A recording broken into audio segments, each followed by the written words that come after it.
We're back, AV Jam. We've roped in Iffat. I had a rant. Have a look. How it started. Well, what started, stupid? Video conferencing as a broadcast tool. And the start of this year, I did some digging around through clearing up my old documentation. Found this story about some work that I did many years ago in video conferencing. I'll put it up on the screen. Granada Talk TV and BBC Resources Go video conferencing. It was in the Sony Pro magazine, which was used as a marketing tool for Sony to market to their partners. Some interesting little sound bites before I start. In 1987, video conferencing was described as an expensive technology reserved for the captains of industry and state presidents. It goes on to say, today video conferencing is used by departmental managers and ordinary office workers. It then goes on to say, as simple as a fax. So this is where we started, and then Granada Talk TV used video conferencing, satellite and cable channel, it's since disbanded, to connect regional areas in Edinburgh, Leeds, Birmingham and Bristol to their London studios to bring in experts from around the country.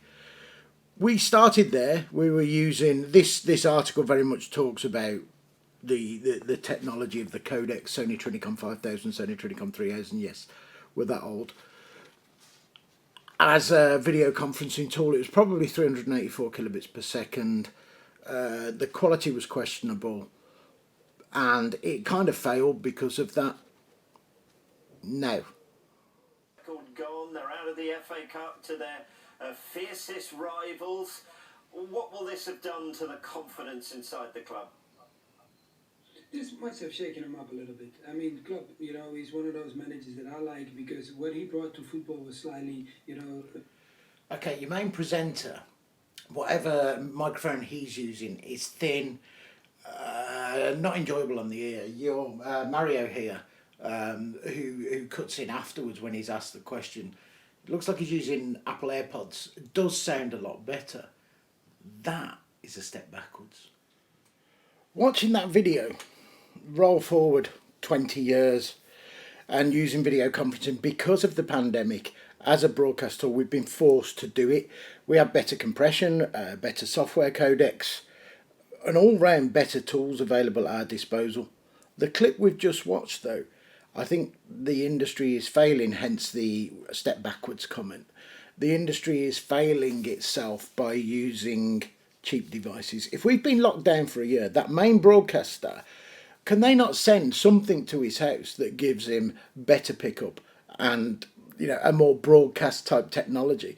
When I went in on the fan zone on the football right at the beginning of lockdown, Villa versus Sheffield United, they didn't use Zoom, they didn't use Teams, they used a bespoke video conferencing, video calling but broadcast application, where they could control video coming one way but not back the other. So I think I watched the broadcast but didn't see the other participants. It was a very different experience from a video call. So something built bespokely for the broadcasters is the right thing to do. Using Zoom and Apple AirPods, in my opinion, isn't. So great that we've got this technology at our disposal. We've come a long way. I think the people who are responsible a year into this pandemic now, we've got to stop tolerating the crappy thin audio, cameras up people's noses and things like that.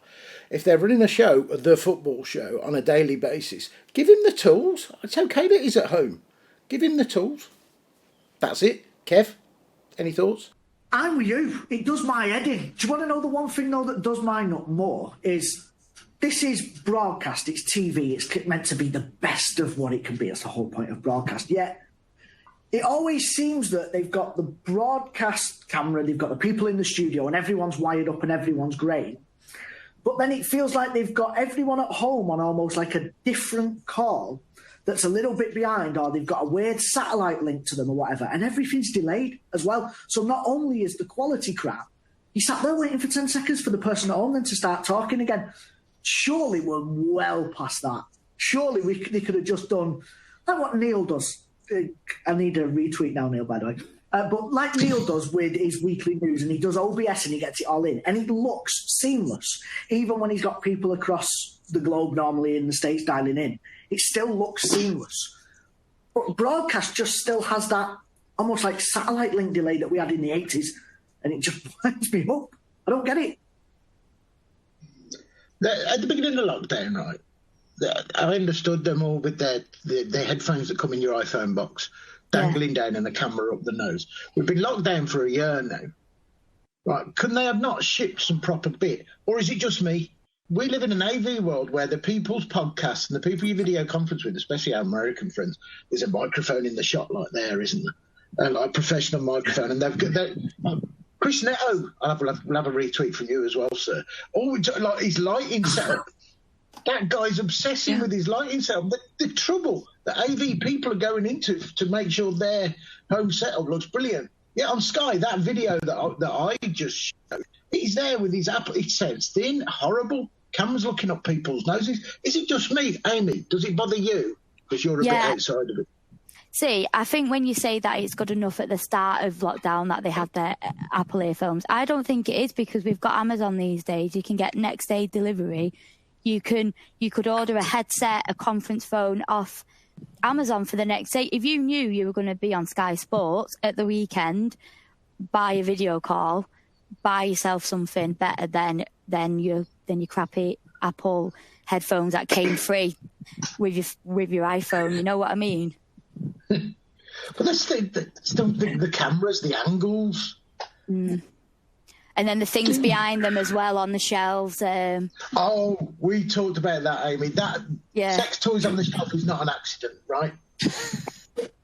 No, they're definitely doing it to cause a bit of not mentioning any names.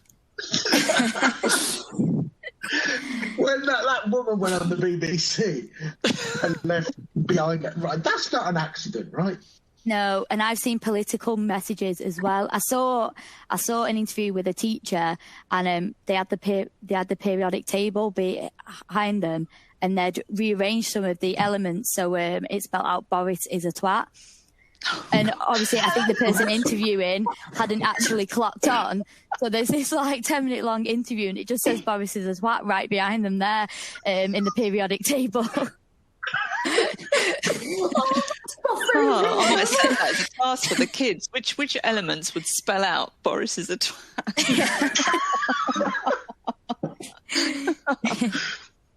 Yeah, but I've seen a few of the political ones. When they review the papers on Sky News, a mug on his shelf says, "I still hate Thatcher." You don't just leave that mug lying around there, and it's there every week as well. It's mad though, right? Because we're in the thick of this all day, every day, right? We sell it, we use it, we do everything with it, we live and breathe it. Are we being, in a way, though, still a little bit snobbish? That's my question. Are we living it too much? Like when you always say, when you go to a restaurant, you get in trouble with Kerry because you're looking at the screens, the way they're installed, the height they are and everything. Are we doing that too much? I don't think so. I think that there's an element of pride, isn't there, in what you're doing? And they're supposed to be at that front end. And here's another retweeter, right? Murphy. So Murphy likes her daily broadcast to her viewers and her audience, and she's invested in a decent mic and everything, and it might only be a couple of minutes she does every day, but it just goes to show. So there you go, Murphy, another retweet, please.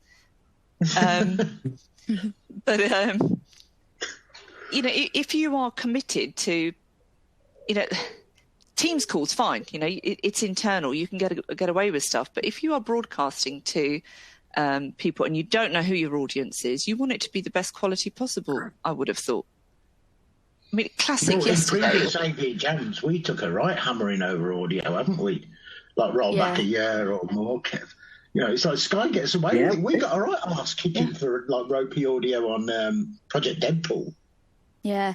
What I don't get is why these companies like Sky spend so much on their sets and their, when they do just the standard in-person kind of shows, but then when people have gone home, they've been so lazy with it because they'll have such big budgets for all their sets and stuff, yet they couldn't even be bothered to just buy the guest some proper headsets or some proper like conferencing kit, and it just surely they have like an IT team that should have been like, should we get some proper kit for our guests?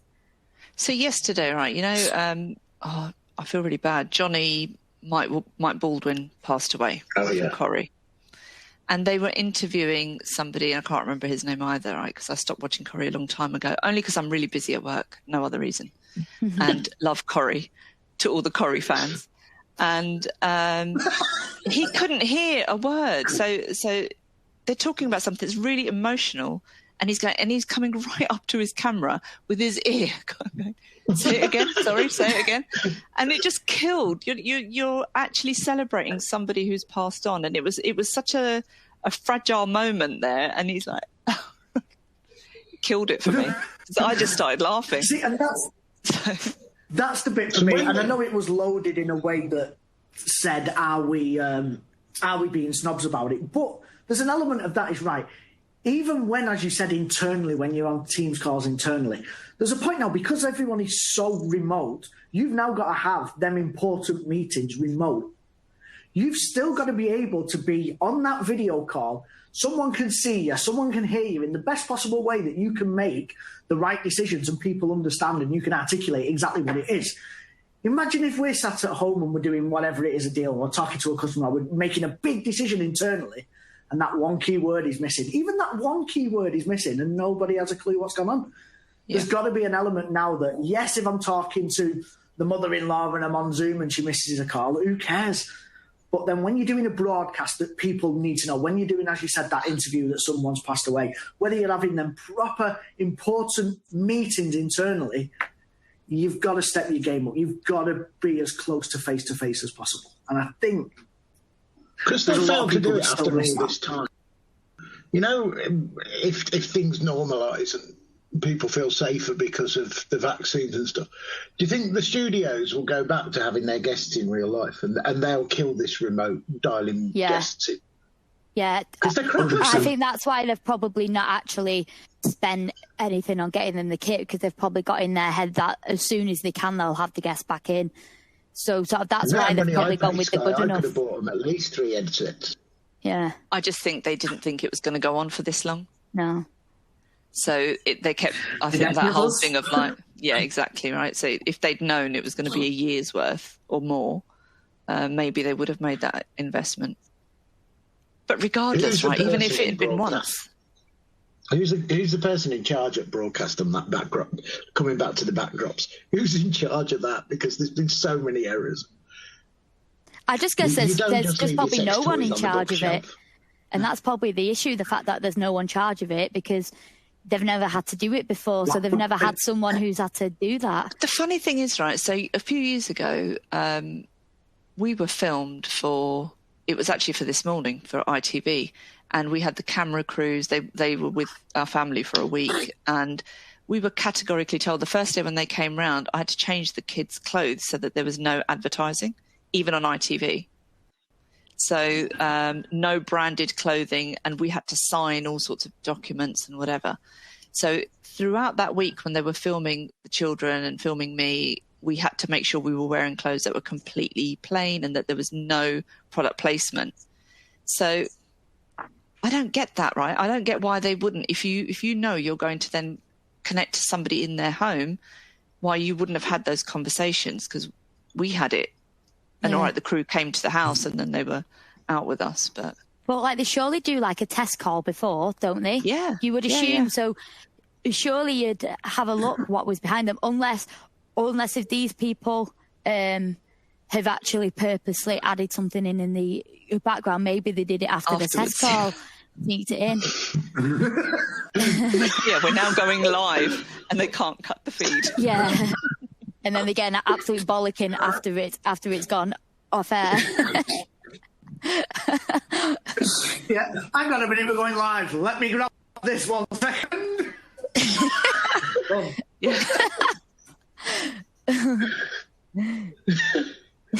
Yeah, you're right. So, to wrap up then, they haven't put the right effort in. AV people do know best. They're not listening to them.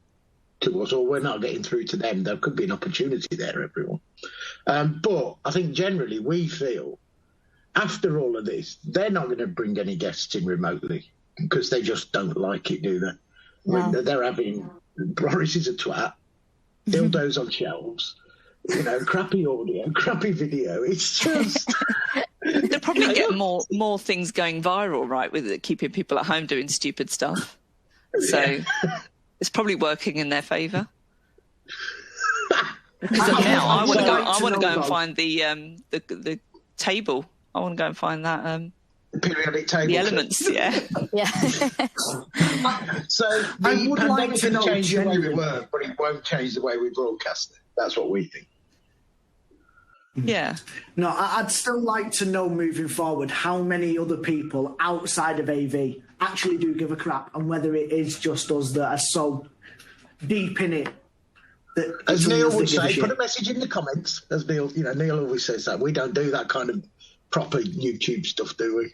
Don't give a Yeah. shit. Oh yeah, where we say subscribe, like, comment. Yeah. Hit the bell. Hit the bell. I can still Shout never out. remember what it all means. So we'll leave it there. In fact, we've been trying to get you on for longer than we've worked together. I know. It's I'm been- looking forward to the annual retweet now. Do I get one if I'm an employee? No. Oh, well. We didn't get you on just because we worked together. We've been trying to get you on before, hadn't we? Well, I had anyway. Yeah.